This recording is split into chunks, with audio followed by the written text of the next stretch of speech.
তিনি প্রতিশ্রুতিশীল তরুণ লেখক মাহবুব ময়ূক রিশাদ। তাঁর লেখায় ফুটে ওঠে নাগরিক জীবন, সেই জীবনের একাকিত্ব।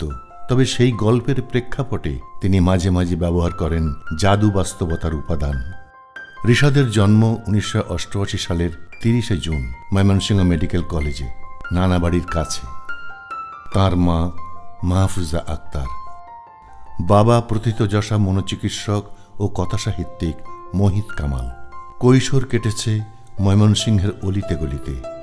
পড়েছেন ময়মনসিংহ জিলা স্কুল, নটরডেম কলেজ এবং চট্টগ্রাম মেডিকেল কলেজে। তিনি অর্জন করেছেন ইন্টারনাল মেডিসিনের সর্বোচ্চ ডিগ্রি FCPS। বর্তমানে তিনি একটি বেসরকারি হাসপাতালে কাজ করছেন। বই প্রকাশের ব্যাপারটা আসলে খুবই মিষ্টি, বলবো আমি, মিষ্টি একটা স্মৃতি। কারণ হচ্ছে যে বইটি প্রকাশ হয়েছিল যে কথাসাহিত্যিক ইমদাদুল হক মিলনের হাত ধরে, এবং বলে রাখা ভালো যে আমার প্রথম গল্পটি উনি ছাপিয়েছিলেন। তো আমার আসলে লেখক হয়ে ওঠার পেছনে ওনার খুব বড় একটা ভূমিকা ছিল, কারণ ওই সময় ওনার মতো বড় লেখক এবং এত বড় মনের মানুষ আমাকে অনুপ্রেরণা দিচ্ছেন, আমার লেখা ছাপাচ্ছেন, আমার লেখা নিয়ে কথা বলছেন এবং আমাকে বলছেন যে তুমি বই বের করতে পারবে এখন। সেই আত্মবিশ্বাসটা সেই 18 বছর 19 বছরের একটা ছেলের জন্য খুবই, আসলে আমি বলবো যে বড় একটা প্রভাবক হিসাবে কাজ করেছে। 2008 সালে যখন আমার প্রথম বই বের হয়, তখন আমি মেডিকেল কলেজের প্রথম বর্ষের ছাত্র। আমি তখন যে জীবনটা আসলে দেখতাম সেই জীবনটা নিয়ে লিখেছিলাম। এটা কিশোর প্রেমের উপন্যাসের মতো লেখা হয়েছিল। উপন্যাসটির নাম দিয়েছিলাম আকাশ ভরা নীলকষ্ঠ, এবং অনন্যা প্রকাশনী থেকে সেটি বের হয়েছিল। রিশাদ বেড়াতে ভালোবাসেন। আমার পছন্দের লেখক হচ্ছেন গ্যাব্রিয়েল গার্সিয়া মার্কেস। তো ওনার একটা সরল অ্যারেন্দিরা নামে একটা তার গল্প ছিল, যেই গল্পটা শেষে অ্যারেন্দিরা পালিয়ে যায়।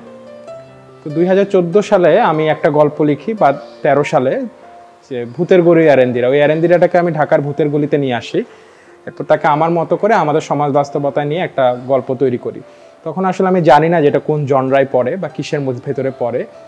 সেই গল্পটি দৈনিক ইত্তেফাকে তখনকার সাহিত্য সম্পাদক রাজীব নূর ছাপান, এবং আমি প্রচুর পরিমাণে প্রশংসা পাই এবং ফিডব্যাক পাই। এবং তারপর আমার কাছে মনে হয় যে এটাই আমার রাস্তা, আমি আসলে এই ধরনের গল্পই বলতে চাই। রায়রিন তার শেষ উপহার, এই বইটি আসলে তার ব্যতিক্রম নয়। এই বইটি অবশ্য লেখা হয়েছিল খুব ক্রিটিক্যাল একটা সময়, যখন কোভিডের সময় সবকিছু আসলে বন্ধ ছিল। সেই সময়কার এটা গল্প। কোভিডের সময় লেখা মানে এই নয় যে এটা কোভিডের দিনের গল্প। একটা গল্প আছে আমার ওই বইটিতেই, রায়রিন তার শেষ উপহার বইটিতে, যেখানে শিশিতে ভরে একজন মানুষকে দ্বীপান্তরে পাঠিয়ে দেওয়া হয়।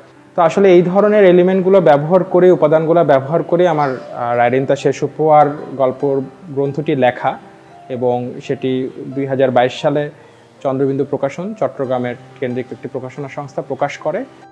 কথা সাহিত্যে উজ্জ্বল প্রতিশ্রুতির পরিপ্রেক্ষিতে মাহবুব ময়ূক রিশাদ পেয়েছেন দৈনিক আমাদের সময়ের ইউথ আইকন অ্যাওয়ার্ড এবং পূর্ব পশ্চিম তরুণ কথা সাহিত্যিক পুরস্কার। এবার নবীন সাহিত্য শ্রেণীতে পেলেন এক্সিম ব্যাংক অন্যদিন হুমায়ুন আহমেদ সাহিত্য পুরস্কার 2023।